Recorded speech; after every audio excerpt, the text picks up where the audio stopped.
Então, em termos de estrutura cognitiva, a gente precisa, e para olhar nessa questão dos critérios de mediação, nós precisamos olhar algumas questões. Nós não vamos conceituar cada um dos critérios que vocês estão lendo, vocês estão provavelmente já apropriaram ou estão conhecendo hoje, mas o que é essencial ter em mente quando vocês forem planejar uma situação de aprendizagem ou qualquer abordagem, ou qualquer intervenção, que todos nós temos um conjunto de processos mentais, todos nós, que é o pensamento, e aí o pensamento ele tem entradas, ele tem um input. Vocês lembram que eu disse para vocês que eu não consigo aprender se eu não escrever?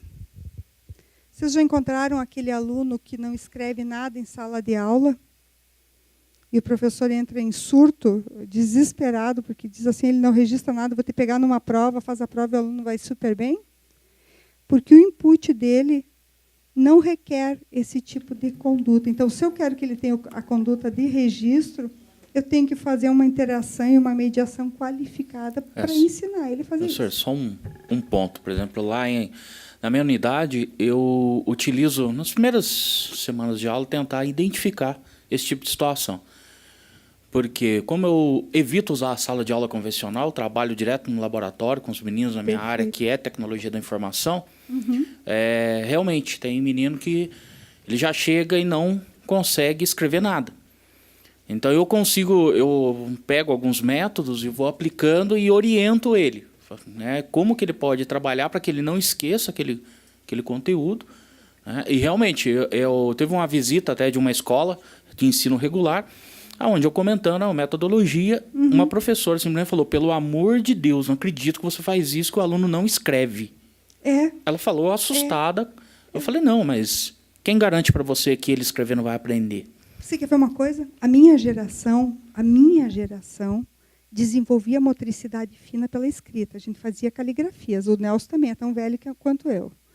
A gente tinha caderno de caligrafia. Caderno de caligrafia, o que era, pessoal? Era treino de motricidade fina. Não era para ter letra bonita, porque letra é uma questão de perfil, de personalidade. Eu posso fazer caligrafia a minha vida toda e a minha letra vai ter o mesmo padrão. A caligrafia era para fazer traço de desenvolvimento de motricidade fina. Tanto que hoje eu trabalho com a minha meninada, claro que eu não faço caligrafia com eles, mas ele escreve com a mão direita, depois ele tem que fazer a mesma escrita com a mão esquerda. Por quê? Porque eu preciso, com as minhas crianças com necessidades específicas, aquecer a maior área neurológica possível. Então, eu vou fazendo inversão, reversibilidade com eles, categorização. Por quê? Porque eu preciso desenvolver motricidade fina, motricidade grossa, eu preciso desenvolver percepção, eu preciso desenvolver. Então, quando a gente fazia aquelas caligrafias, B, B, aquilo lá nada mais era do que para desenvolver motricidade. Nada mais é. Então, veja só. Dentro dos conjuntos dos processos mentais altamente qualificados que nós temos, o pensamento, a percepção. Percepção é o processo de individuação, como é que eu vejo? E aí ela entra sempre pelos sentidos, que é aquela coisa, põe o aluno de lado para olhar para frente, ele tem que explorar uma visão periférica, vai estimular áreas neurológicas muito importantes. Eu tenho que colocar esse aluno falar, porque quando ele fala, eu desenvolvo também a organização do pensamento, que a fala é muito poderosa nesse sentido. Quando eu ponho ele para escutar, a mesma coisa, tem pessoas que não sabem escutar. Vocês já perceberam isso? E isso é uma função cognitiva extremamente importante, aprender a ouvir. Porque às vezes a pessoa tem um tique nervosinho que não dá tempo. Eu e o Nelson, às vezes a gente está conversando e eu atropelo ele assim, isso é uma coisa que eu preciso cuidar. Outra estrutura cognitiva, a classificação. É importantíssimo que qualquer ser humano, para aprender, tenha desenvolvido isso. Então, eu preciso identificar no meu aluno se ele sabe ou não fazer isso. E reconhecimento, tipificação. Eu preciso entender isso no meu aluno. Senão, eu posso fazer a melhor situação de aprendizagem, com a maior qualidade, e assim mesmo esse aluno não vai aprender. E aí, nessas operações mentais de classificação, seriação e comparação, eu tenho alguns ingredientes que interferem diretamente nesse resultado. O espaço, o tempo, o signo. Lembra o signo? Carregado de sentido e significado. E daí o Bakhtin diz assim, ó, que a palavra ela é carregada de sentido. Toda e qualquer palavra. Então, todo e qualquer enunciado. E a gente tem que explorar isso. E a relação causa e efeito. Quando o nosso aluno trabalha pela ideia de tentativa, erro, tentativa, erro, tentativa, erro como hipótese de aprendizagem, ele está trabalhando uma relação causa-efeito. E isso, cognitivamente, é um dos estágios da formação de categorias do pensamento. E que são super importantes. Então, quando eu desenvolvo todo esse conjunto, eu tenho capacidade de analisar, descrever e sintetizar proporção, coordenação, equilíbrio, probabilidade, correlação, reversibilidade e conservações abstratas. Então, é uma coisinha que qualquer um, não precisa ser psicopedagogo, não. Qualquer professor pode fazer, qualquer profissional pode fazer. Brincadeiras para mostrar essa capacidade do nosso aluno. Material dourado, Tangram, e por aí vai. Mas é importante. E aí, de posse disso, eu consigo, então, entender se ele tem uma percepção clara e precisa, se ele tem um comportamento exploratório sistemático, se ele tem uma utilização, a riqueza, se esse aluno não é vítima da síndrome da privação cultural. Esse aluno não foi submetido a estímulos e a mediações qualificadas que ampliassem o repertório dele. Na área específica que eu estou trabalhando ou nas áreas que criaram esquemas e que ancoraram esse momento agora. E aí eu posso ter um aluno com uma síndrome de privação cultural. E isso é bastante importante. E aí a precisão e a exatidão na coleta de informações e todo aquele material que está ali disponibilizado, que eu não vou entrar em detalhe. Veja só, tudo isso, todas, a percepção, a diferenciação, o comportamento comparativo, ampliação, tudo, ampliação do campo mental. Ampliação de campo mental se dá pela ampliação da visão e principalmente pela utilização da visão periférica. É importantíssimo que se faça isso. Tá? E aí tem uma questão muito importante. Nelson, eu já estou terminando, tá? Não vou demorar muito. Olha só, todos nós, quando nascemos e vamos criando e sendo criado condições de interação direta ou mediada, nós passamos por algumas fases. A criança, aqui está eu, né? A criança, ela tem tudo muito voltado para ela. É aquilo que a gente chama egocentrismo. Exatamente. Eu. Então, veja só, as fases de desenvolvimento disso é eu, tanto que quando a criança é pequena, ela não faz diferenciação dela e da mãe, ela e a mãe são a mesma coisa. Aí, daqui a pouco, ela começa a perceber eu, tu, que ela começa a perceber a presença do pai, quer dizer, opa, eu e mamãe, somos únicas. Mas espera aí, tem um pai. E aí, quando esse pai começa a chegar nessa relação, ela começa a entender, mas se tem um pai, tem uma mãe. Opa! Então, se tem um pai e uma mãe, tem eu também. E aí ela começa a desenvolver com muita propriedade isso aqui. Na adolescência, o adolescente saudável, ele precisa começar a fazer inversões. Ora para mim, ora para o outro. A característica do adulto é muito mais para o outro do que para mim. Então, outro, e algumas convergências para mim. É aquilo que a gente fala sobre comunicação não egocêntrica. Quando nós percebemos que um aluno ele tem uma comunicação egocêntrica, ele travou em algum processo aqui de corredor, de identificar eu, tu, e fazer triangulação. Eu, nós. Que são os movimentos de desenvolvimento da cognição. Então, eu, movimento reto, eu, tu, ida e volta, reversibilidade e triangulação. Eu, tu, nós. E nós vamos encontrar muitos dos nossos alunos que às vezes têm uma dificuldade para aprender, porque não tem essa história aí muito bem resolvida e desenvolvida. E aí entra, então, a mediação, a qualidade da mediação da aprendizagem. Quer dizer, chegou para nós, é conosco agora. Entre o docente, o objeto de mediação e o aluno. E aí vem aquilo que a gente chama a qualidade das intervenções mediadoras. Que, para o Forenstein, que trabalhou com crianças vítimas do Holocausto, que diziam para ele, não adianta você, o Ruven Forenstein, não adianta você tentar, porque eles não vão aprender. Ele mostrou que essas crianças elas não tinham problema de aprendizagem por falha cognitiva ou por uma lesão neurológica. Elas tinham por aquele ingrediente emocional que a gente conversou desde o primeiro dia.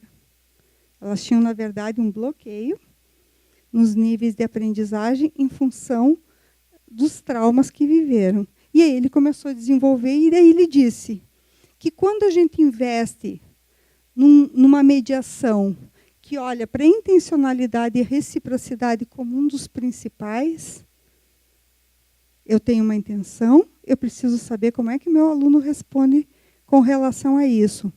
Eu consigo modificar o status desse aluno. Por que que uma criança, até 1 ano de vida, não é autista, não desenvolve autismo? E a partir de 1 a 5 anos, ela pode eclodir um processo autista? Quem é que sabe me dizer? Por uma coisa chamada gatilho. Gatilho. A esquizofrenia é a mesma coisa. A esquizofrenia é um sintoma familiar. Eu tenho um grupo doente que se manifesta numa pessoa do núcleo familiar. E ela só se manifesta por uma questão de um gatilho. Que se não acontecesse aquele gatilho, nunca teria se manifestado.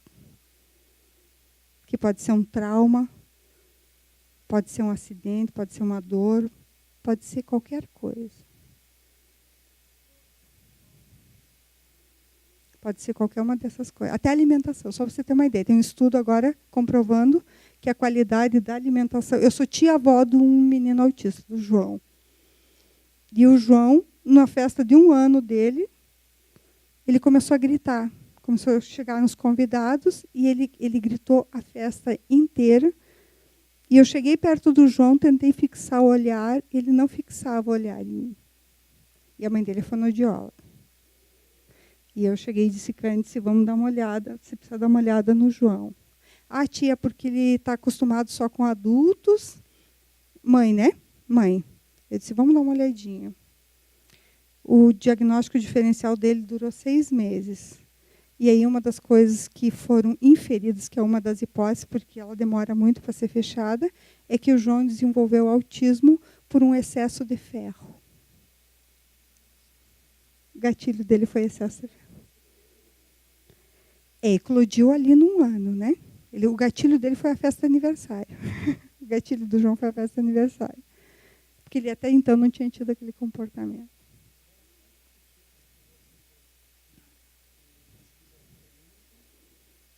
A esquizofrenia é um sintoma familiar. Tem uma patologia coletiva e uma pessoa, provavelmente a mais sensível, é uma das escolas aí de defesa da esquizofrenia. Já é uma afirmação bastante forte e quase muito pouco refutada. É que ele é um sintoma de uma família que tem uma patologia coletiva que não é manifestada socialmente e que eclode num dos indivíduos. É muito interessante. E aí, se você leva essa família para psicoterapia, você começa a acompanhar, começa a aparecer exatamente quais são as patologias. Você quer ver uma coisa que é muito grave? Vocês já ouviram falar da síndrome do segredo de família? Síndrome do segredo de família, assim, eu vou pegar um exemplo.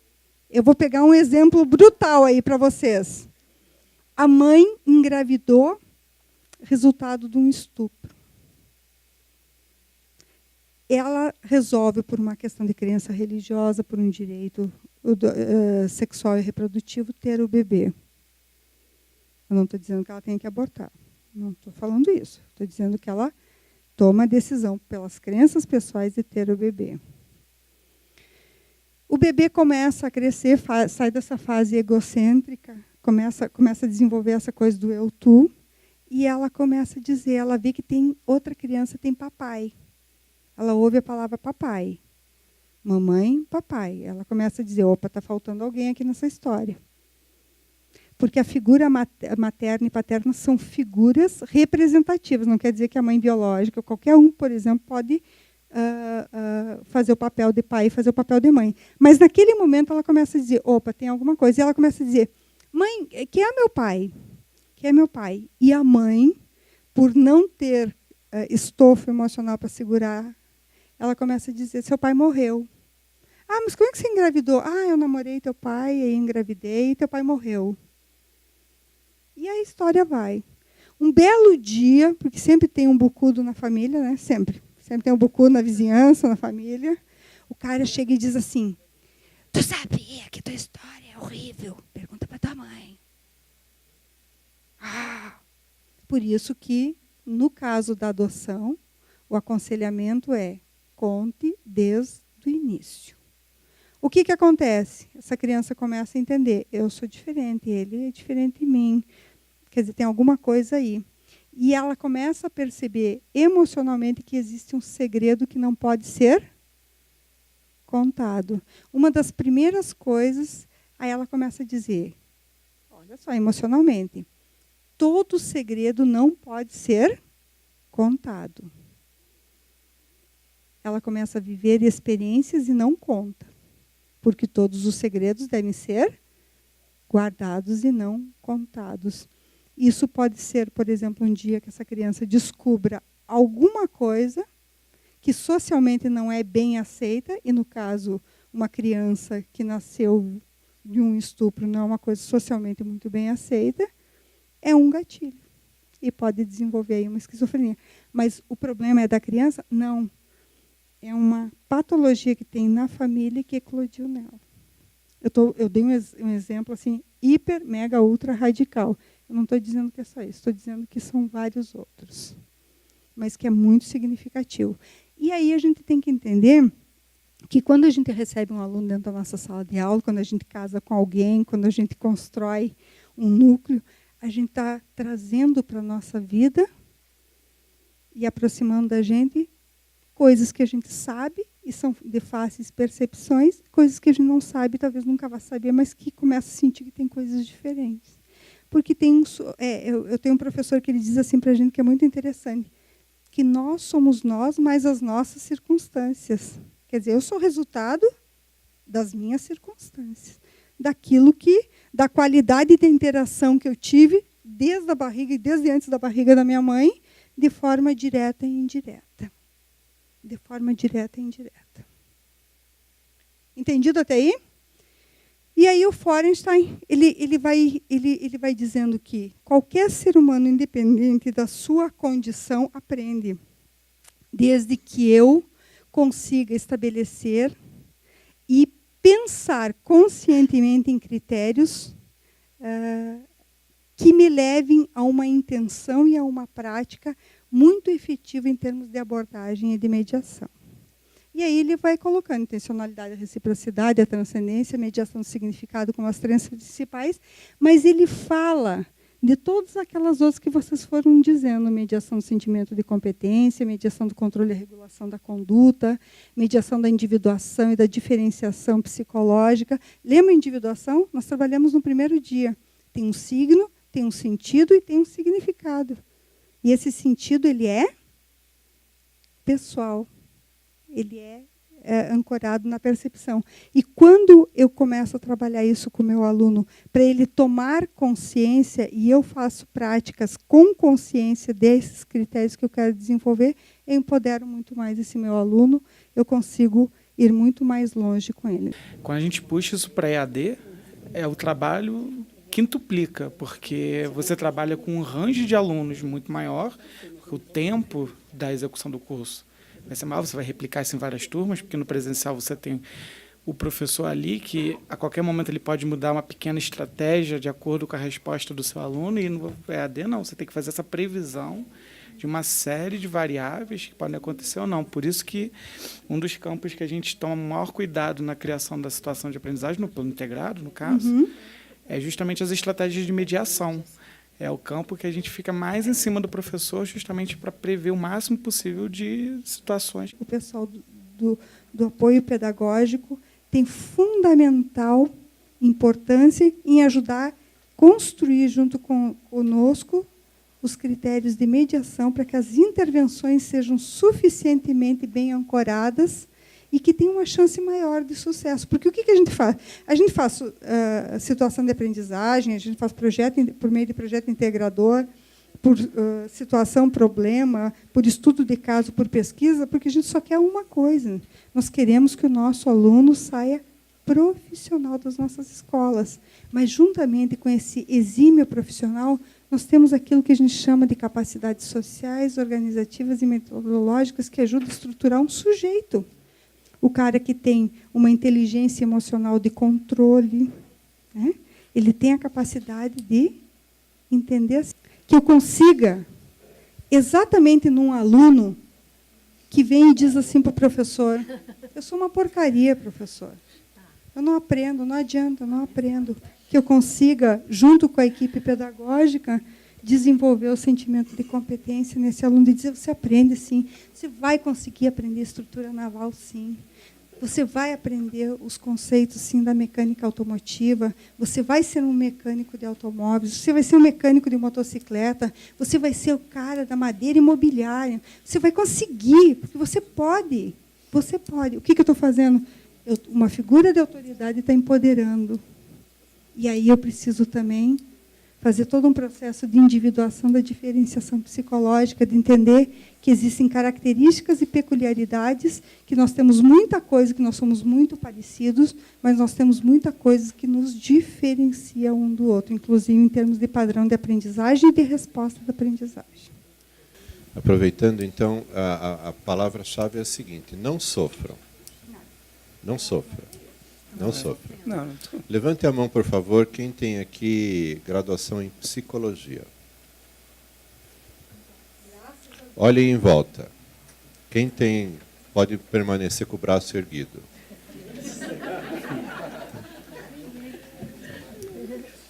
Gente, nós somos só professores. Gostou do só, né? Então, veja, a gente é capaz de intervir até o processo de aprendizagem. Tá? Depois dali, se a pessoa tem uma disfunção que seja caso clínico, tá? Talvez na escola tenha um orientador educacional que tenha formação em psicologia. Peça ajuda. Tá? Se você esgota os seus recursos de mediação e a pessoa continua não entendendo, peça ajuda. Tá? Eu, como professor, eu vou até onde a docência me pode levar. Passou daí, peça ajuda. Tá? Porque ultrapassou o problema de sala de aula. Já não é uma questão de aprendizagem, de ensino. Mudei estratégia, mudei o recurso, fiquei do lado, acompanhei, tá? Dei uma outra chance. Tá? Peça ajuda. Então, não sofra. Tá? O Fauerstein não era professor. Nunca deu aula. Ele tinha uma clínica. Ele era psicólogo. Piaget não era professor, nunca deu aula. Ele era biólogo. Psicólogo e biólogo. Tá.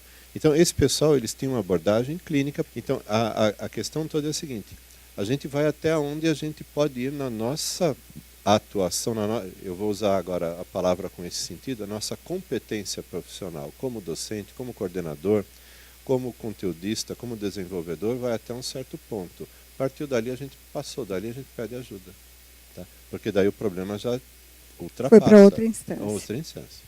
O Feuerstein, ele criou uma teoria que é muito, muito interessante, que é a teoria da modificabilidade humana, que ele diz que, dependendo da abordagem que a gente faz pedagógica, do nível de interação, da qualidade da mediação, a gente pode modificar qualquer conduta e qualquer comportamento. E o teu depoimento aí vem exatamente ao encontro disso, né? É possível, sim. Agora, o Nelson situa muito bem, eu acho que com muita propriedade ele diz que a gente, sim, tem que respeitar os limites da nossa abordagem. A nossa abordagem ela é pedagógica, ela não é, o ato médico não é para nós. Agora, a sensibilidade do pessoal da coordenação pedagógica, saber fazer uma boa conversa com o pai, com mãe, com o responsável e sugerir em algumas situações que essa pessoa seja encaminhada para um serviço de apoio, que a gente não precisa dizer, olha, ele está precisando de psiquiatra, porque não cabe a nós diagnóstico. Mas eu acho que a senhora deveria procurar um serviço para verificar por que ele não aprende, porque a nossa abordagem é pedagógica, por que ele não aprende, por que ele não consegue ficar atento, por quê? Porque são esse tipo de apoio que, às vezes, a família não se deu conta ainda da situação que ela tem, porque ela não tem consciência de muitas coisas, porque ela não é profissional da área da pedagogia e, às vezes, não consegue entender nem a própria família, nem o próprio ambiente que eles vivem, né? Vocês estão abrindo agora as atividades da situação de aprendizagem ou a atividade da situação de aprendizagem. E ali, nessa abertura, vocês têm que definir as suas estratégias de ensino como professor. Tem lá aula expositiva? Talvez tenha. Tá? Tem trabalho no laboratório? Talvez. Tem oficina? É possível. Tá? Vai ter lista de exercícios? Vai ter que fazer desenho técnico, desenho geométrico? Tá? Vai precisar fazer ensaios laboratoriais? Vai precisar fazer prática de soldagem? Tá? Então isso daí vai ter que estar elencado. Qual é a estratégia? Quanto tempo? Tá? E a mediação que você vai... A mediação que você vai colocar ali. Né? Por quê? Porque uma mediação que não tem intencionalidade, reciprocidade, transcendência e significado, tá? Não é mediação. Ou seja, se a gente não planejar a mediação, a gente não tem a intenção de fazê-la. Simples assim. A gente só tem intenção se a gente planeja se a gente tem intenção. Se a gente não planejar porque não tem intenção, e espontaneamente não tem intenção. Espontaneamente é aquilo que a gente faz quando ajuda uma pessoa a subir o degrau do ônibus. Isso aí é espontaneidade. Tá? Dentro da sala de aula tem que ter intencionalidade, ou seja, tem que estar planejado. Nem que seja planejado no campo genérico. Tá? Eu vou mediar a competência para que o camarada não se assuste com a complexidade do desafio. Tá? Eu vou mediar o compartilhamento, né? Porque eu quero que seja trabalho em equipe, que todo mundo participe. Eu vou mediar a individuação, porque eu quero que eles deem uma solução inovadora, diferente dos outros. Eu vou mediar, tá? A escolha da alternativa otimista, porque tem vários caminhos e todos eles têm prós e contras. Então eles vão ter que escolher o melhor jeito de subir no barco. Né?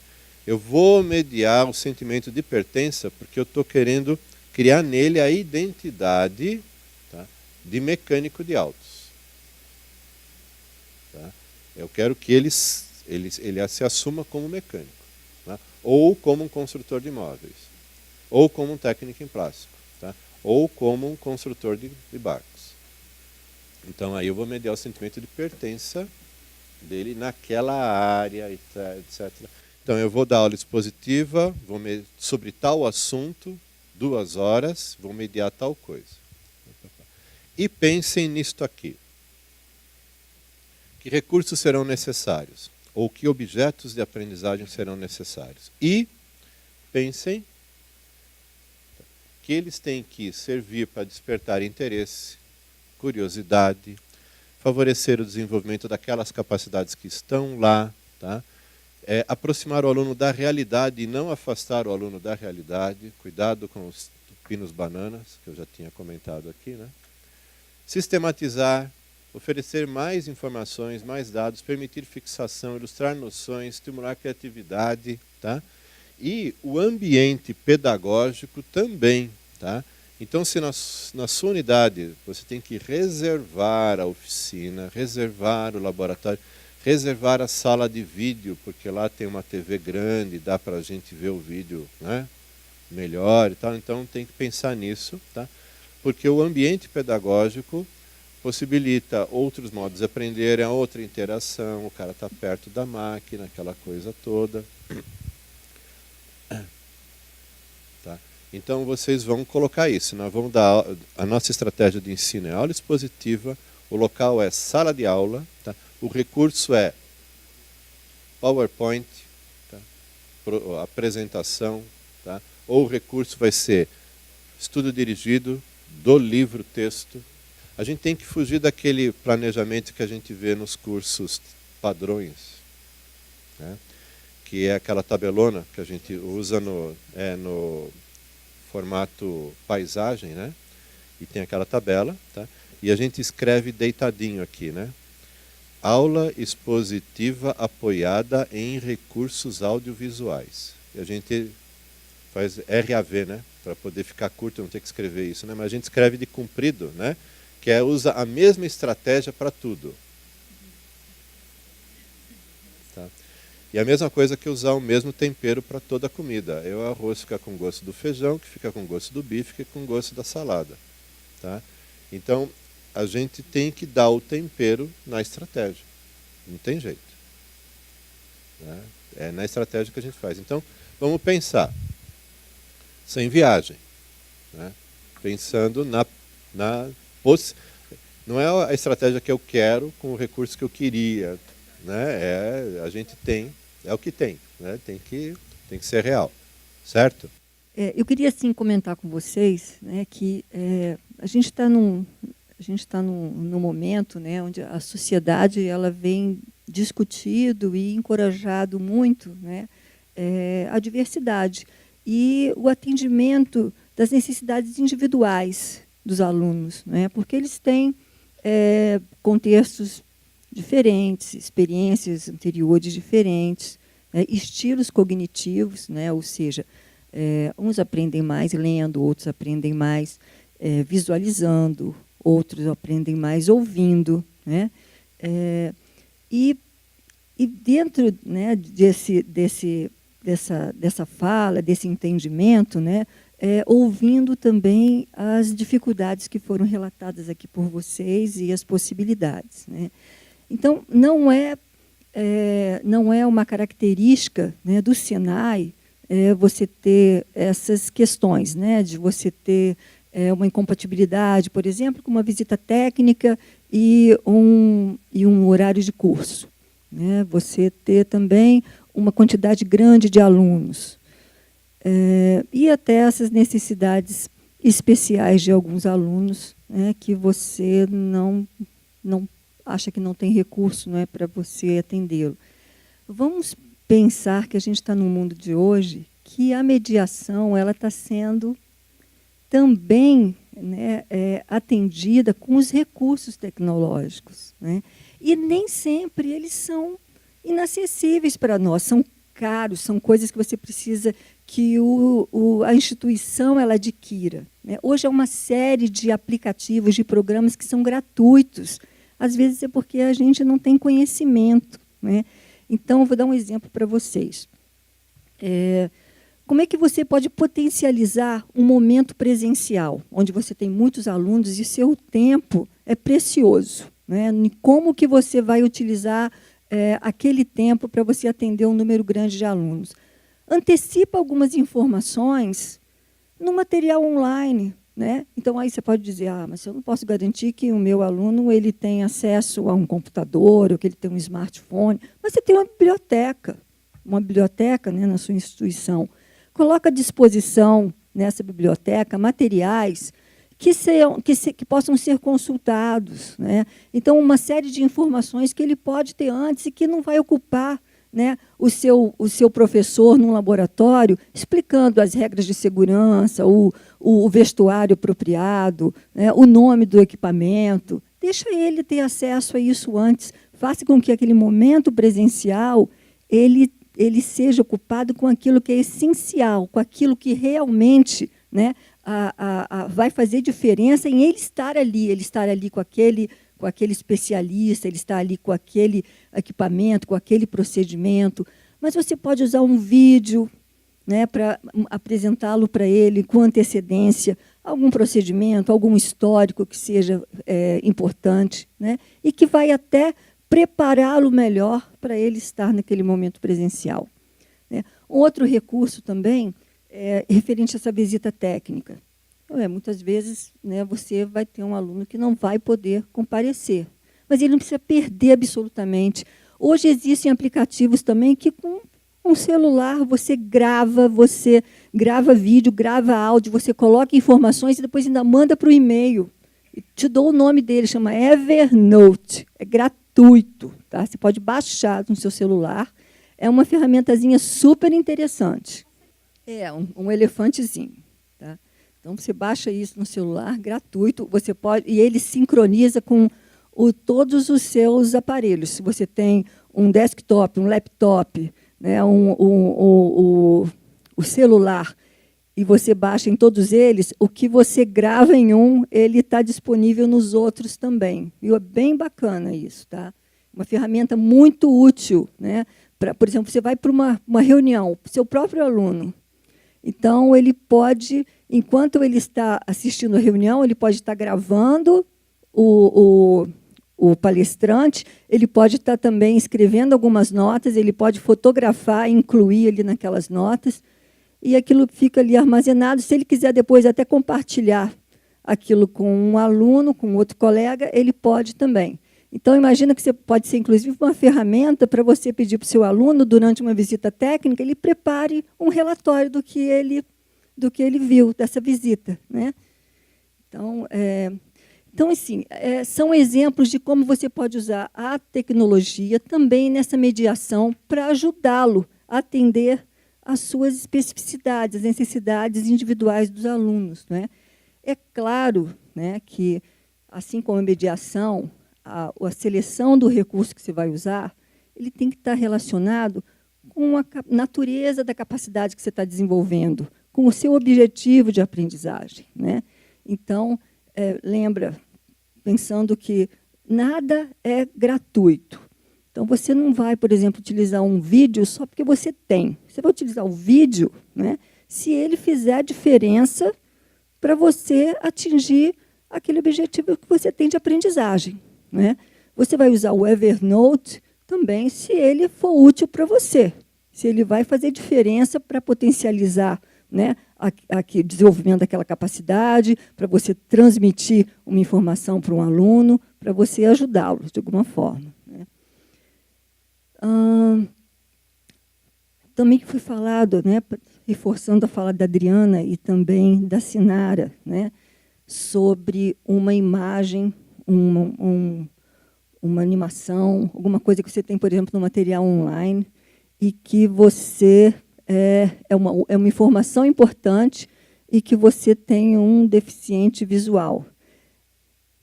Que você de alguma forma, você tem que dar condições para que ele tenha acesso a todo aquele material que foi desenvolvido. Né? Existe a possibilidade de você, nos metadados desses visuais, né, de você fazer uma descrição detalhada, né, sobre o que está sendo apresentado ali naquela imagem, naquela animação, simulação. Né? Desde que seja uma descrição feita por um especialista. Né? Então, cada atributo daquela imagem, né, cada elemento que foi importante para ele entender aquela informação deve ser descrita, porque senão não faz diferença. Né? Não adianta dizer, aqui tem uma ferramenta, a imagem de uma ferramenta. Isso não quer dizer nada, como informação não está agregando nada para ele. Então, uma descrição bem detalhada do que é essa ferramenta, se cor é importante, se tamanho, se posição, enfim. Né? E o cuidado, né, Ana, bastante importante, que é o nível de acessibilidade dos leitores de tela ali, né? Quer dizer, um Virtual Visio, ele é compatível com aquela plataforma, o DOSVox, o JAWS, o NVDA, porque às vezes um não é, mas o outro é. Então é importante que baixe esses softwares livres e façam esses testes antes do aluno acessar, porque isso é extremamente importante. Eu percebo a Joana tem coisas que ela não consegue ler porque os leitores de tela são incompatíveis com a plataforma. Ao passo que, se a gente substitui, ela consegue ler. Porque é isso, a descrição ela implica em passar o leitor e o leitor ir lendo para ela. Né? Muito interessante isso aí, Ana. E a gente tem também o cuidado, se você está desenvolvendo um material, isso principalmente para o pessoal que faz material online. Tá? E também, assim, lembrando, gente, que material online, acesso a material digital, não se restringe a quem está em educação à distância. O material online ele está no computador, ele pode estar numa biblioteca, né? Ele pode ser acessado pelo aluno que ele faz um curso presencial, né? Lembra que, às vezes já deve ter ouvido falar, está sendo falado muito num conceito de flipped classroom, né? Sala de aula invertida. Isso nada é mais do que, talvez, naturalmente, se vocês atualmente são estudantes também, né? Ou se vocês já fazem, é você utilizar da tecnologia para que o aluno ele tenha acesso, fora da sua sala de aula, a material de leitura, animações, as simulações. São recursos de aprendizagem que ele pode individualmente ter acesso para que, quando ele chegue na sala de aula, você aproveite melhor o seu tempo com ele, né? Aí você faça interações, você provoca ele, mas você não tem porquê, nos seus preciosos momentos presenciais, passar uma leitura para o aluno que ele pode fazer em outro momento, né? Então, o material online é um desses recursos que você pode estar usando, mesmo que você tenha uma aula, o seu modelo, né, a sua modalidade seja presencial, você pode estar usando com ele. Mas, no começo dessa conversa que eu ia colocar, é que você tem que ter o cuidado também de que, se você vai usar recursos, né, por exemplo, que são visuais, vídeo, você tem um cuidado de colocar uma legenda, né? Você tem um cuidado também de fazer uma transcrição textual, né, dessas informações, porque você pode encontrar pessoas, né, que não tem como acessar essa informação que você não pensou na hora. Um vídeo é muito bacana, mas ele não ouve, né? E fora que você também tem a própria restrição dos recursos. Às vezes, a biblioteca, se ele não tem um headset, ele não pode botar alto para ouvir, né? Então, ele pode ler aquela informação, né? Ele pode assistir as imagens, mas ele vai ler a legenda, ou ele vai ler um PDF, ou é pesado para baixar, e você tem ainda assim a transcrição daquela informação que está ali, de forma que ele não perca, né? Se por alguma razão ele não consiga acessar aquele vídeo ou aquele podcast. Tá? Então, acho que é isso, tá, gente? É principalmente esse estímulo a que vocês façam uso das tecnologias. Façam uso, porque ela vai se aliar ao trabalho de mediação de vocês, né, para ajudá-los nesse trabalho com os alunos e, principalmente, atender também às necessidades individuais.